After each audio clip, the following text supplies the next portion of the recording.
Assalamualaikum warahmatullahi wabarakatuh. Balik lagi bersama saya Akbar CK. Di video kali ini kita ada informasi yang menarik nih. Di antaranya yang lagi viral, oknum anggota DPRD Gorontalo yang videonya bersama seorang wanita. Dalam video tersebut mengatakan akan menghabiskan duit rakyat agar negara ini makin miskin. Ternyata oknum anggota DPRD ini berasal dari partai PDIP. Dan info terakhir, anggota DPRD ini sudah dipecat walaupun sudah klarifikasi dan minta maaf. Seharusnya anggota DPRD ini belajar dari kasus yang sudah-sudah, seperti kasusnya Sahroni, ya. Tapi ya itulah namanya DPR ya. Lagi-lagi menyakiti hati rakyat sebelum terpilih, ngemis suara rakyat, setelah terpilih malah ngerampoki duit rakyat. Nah, di video selanjutnya kita ada video nih ya. Penasehat senior pendidikan lintas negara akhirnya buka suara karena geram atas pernyataan Roy Suryo yang merasa sok paling pintar, sok paling paham soal pendidikan luar negeri, dalam hal ini pendidikan Wapres Gibran. Ternyata tahuan Roy Suryo soal pendidikan luar negeri itu ternyata nol besar. Betul-betul kali ini Roy Suryo dibikin malu dan dibungkam habis-habisan. Dan terakhir, info dari Istana kemungkinan besar akan memanggil Profesor Mahfud MD untuk diikutsertakan di komite pembahasan reformasi Polri. Nah, ini menarik nih teman-teman ya. Sebelum kita ke videonya, jangan lupa like, subscribe, dan share. Tanpa berlama-lama lagi, langsung aja kita saksikan videonya berikut ini.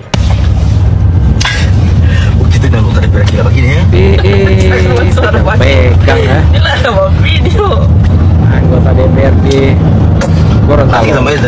Bos. Aman negara Makassar kita, Ji. Tujuan kita hari ini, Bos. Kita hari ini menuju Makassar menggunakan uang negara. Kita rampok aja uang negara ini kan. Rampok uang negara. Habiskan aja biar negara ini makin miskin. Membawa hugil langsung ke Makassar menggunakan uang negara. Siapa, Ji? Wahyudin Muridu. Wahyudin Muridu. Nanti 2031 berhenti UT. Selama. Assalamualaikum warahmatullahi wabarakatuh. Salam sejahtera untuk kita sekalian. Om Swastiastu, Namo Buddhaya, salam kebajikan, Rahayu. Minta maaf, klarifikasi. Sekalian yang saya hormati, saya Wahyudin Muridu, anggota DPRD Provinsi Gorontalo. Bersama ini saya didampingi oleh istri saya, Megawati Nusi. Dengan ini atas nama pribadi dan keluarga, saya memohonkan maaf atas video yang telah diviralkan di media TikTok beberapa waktu lalu. Sesungguhnya Bapak dan Ibu sekalian, saya tidak berniat untuk melecehkan ataupun menyinggung perasaan masyarakat Gorontalo yang saya wakili. Semua ini murni kesalahan saya, Bapak dan Ibu sekalian, dan atas kejadian ini dari hati yang paling dalam saya mohonkan maaf kepada Bapak dan Ibu sekalian. Selanjutnya, Bapak dan Ibu sekalian, apapun konsekuensi yang ditimbulkan atas video ini, saya, keluarga, dan teman-teman dekat, saya memohonkan maaf, dan saya bersama istri saya siap menanggung konsekuensi yang ditimbulkan atas video ini.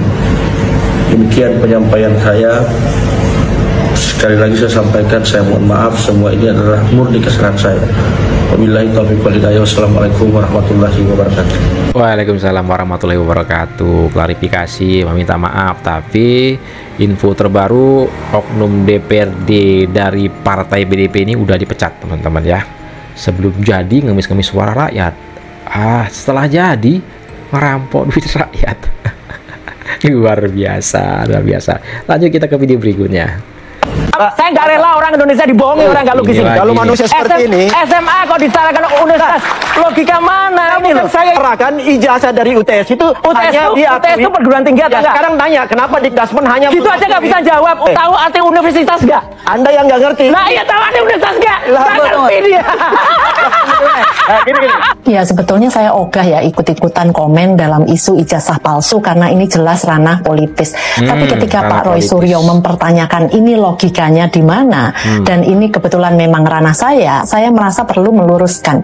Karena penyesatan yang dikampanyekan terus-terusan itu lama-lama menjadi seolah kebenaran. Saya sudah 24 tahun berkecimpung di dunia pendidikan internasional dan saat ini menjadi penasehat senior pendidikan lintas negara atau istilahnya transnational education. Sebelumnya saya juga pernah bekerja 9 tahun di Universitas Australia. Begini jelasinnya Pak Roy ya. Ijazah SMA Indonesia ataupun negara lain tidak selalu diakui setara dengan SMA di Australia.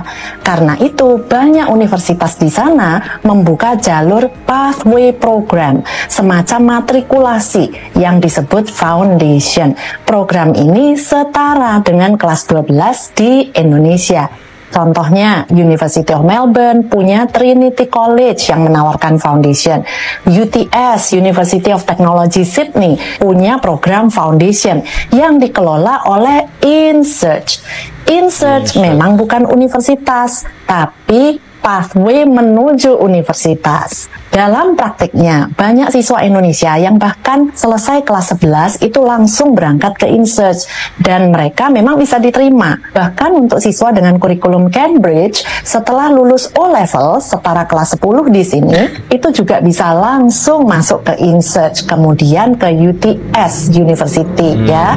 Program foundation ini bukan hanya diakui oleh UTS, tapi juga jadi jalur masuk yang diakui sejumlah universitas lain bahkan di luar Australia, misalnya MDIS di Singapura yang diambil oleh Mas Gibran. Itu juga menerima siswa dengan menempuh jalur foundation ini.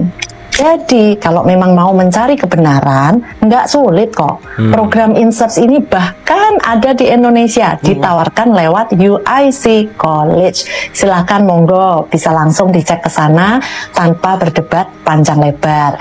Tapi kalau memang mau mencari kebenaran ya, tuh, dengerin Roy Suryo kalau mau mencari kebenaran ya. Terima kasih Ibu Ina Lim ya. Roy Suryo dengerin tuh. Merasa sok tahu ternyata otaknya nol besar soal pendidikan luar negeri. Dan sekarang diganggu ijazahnya. Kali ini Mas Gibran diganggu tuh ijazahnya. Kata Bang Roy, dia pernah sekolah di Santo Yosep, Surakarta ya, Non, ya kan? Tapi pengurus sekolah Santo Yosep mengatakan dia tidak pernah sekolah di sini dan saya bisa membuktikan itu. Bayangin Roy Suryo bilang, ini kalau nggak salah Non ya, Non tolong dicari ya. Roy Suryo bilang dia pernah sekolah di Santo Yosep. Pengurus sekolah Santo Yosep bilang nggak pernah dia sekolah di sini. Mas Gibrannya tenang-tenang aja, terserah aja lah. Kalau mau jawab, mau cari-cari tahu lagi gimana. Jadi orang-orang sekarang lagi berusaha mencari kelemahan-kelemahan seorang Gibran. Dan apa yang dilakukan Gibran, dia nggak peduli. Dia laksanakan aja terus agenda-agendanya, sehingga nanti waktu yang tepat dia akan mempersilahkan rakyat Indonesia untuk memilih dirinya sebagai salah satu pemimpin negeri lagi. Gibran untuk membuktikan bahwa ijazah mereka itu palsu atau asli? Pertama ya, kami harus lihat daripada dasar hukum ya. Memang Undang-Undang 1945 pasal 28E ayat 3 itu sebutkan setiap orang berhak atas kebebasan berserikat, berkumpul dan mengeluarkan pendapat. Pasal 28F, setiap orang berhak untuk berkomunikasi dan memperoleh informasi.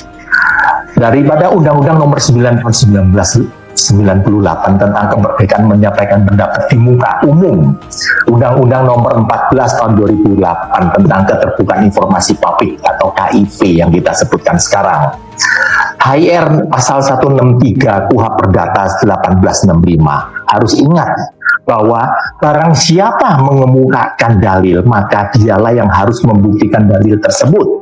Nah, dengan demikian kan, RS itu punya kewajiban untuk membuktikan.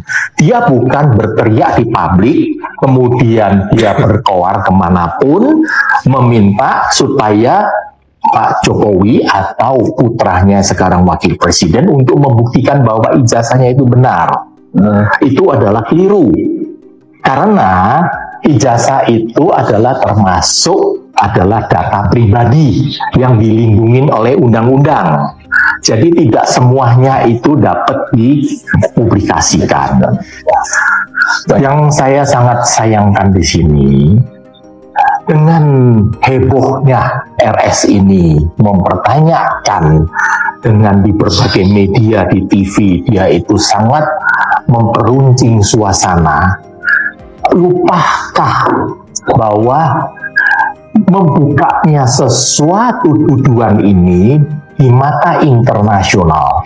Kita harus ingat bahwa medsos ini kan bisa dibaca atau dilihat di seluruh dunia, dimanapun di pelosok dunia ini bisa melihat. Dengan mendiskreditkan atau dalam hal ini mencurigai mantan presiden kita atau wakil presiden yang sekarang masih berjabat, tentu mempermalukan harkat martabat bangsa Indonesia yang menurut saya adalah tidak layak dan tidak pantas dilakukan di depan publik. Apalagi dalam hal ini sesuai dengan pada HR 163 dengan Pak Tuhap 1865 bahwa RS itu wajib membuktikan bahwa itu tidak benar. Ya sangat saya menyimak daripada mengikuti berita-berita yang ada di medsos maupun di TV atau di berita. Itu selalu mengatakan menurut analisa digital dan sebagainya. Sedangkan di Republik Indonesia kita belum mengenal landasan hukum yang mengatakan digital forensik. Apalagi dalam hal ini tidak semua orang bisa mengeklaim dirinya itu sebagai seorang ahli. Ahli itu diberikan predikatnya itu oleh universitas. Kalau dalam hal ini universitas kalau menganggap bahwa yang bersangkutan tersebut itu layak wajar diberi suatu predikat sebagai profesor atau sebagai ahli. Nah, dalam hal ini saya hanya memberitahukan menghimbau bahwa janganlah berkoar-koar. Tujuannya apa? Membuka sesuatu atau minta dalam hal ini, apalagi mencurigai bahwa ijazahnya ini benar atau palsu. Apa yang diperoleh oleh RS dan kawan-kawannya? Justru yang diperoleh kan mempermalukan harkat martabat bangsa Republik Indonesia, termasuk saya, termasuk semua. Yang tidak layaklah kita lakukan. Jadi menurut saya sebaiknya lah diredam. Silakan dalam hal ini pengadilan itu untuk memeriksa, karena setiap orang berhak mengajukan gugatan. Tapi tidak semata-mata mengatakan bahwa sudah memvonis bahwa itu tidak benar. Itulah yang perlu kita luruskan. Mas, reformasi polisi, Mas, ada bocor nama Pak Mahfud MD masuk ke dalam tim itu. Beliau dipertimbangkan nggak sih atau prosesnya seperti apa sejauh ini, Mas? Ya, jadi berkenaan dengan komisi atau komite reformasi kepolisian, memang itu bagian dari komitmen pemerintah, ya, komitmen Bapak Presiden, dan sekarang sedang proses untuk kita meminta kesediaan para tokoh-tokoh untuk berkenan bergabung di komite tersebut. Termasuk salah satunya Profesor Mahfud MD, ya. Yang penting bukan Anies. Nah, inilah video kita kali ini. Silahkan ketik komentar kalian di kolom komentar. Inilah sedikit informasi yang bisa saya sampaikan lewat video kita kali ini. Saya Akbar CK, mohon undur diri. Assalamualaikum warahmatullahi wabarakatuh. Salam sehat selalu. Bye-bye.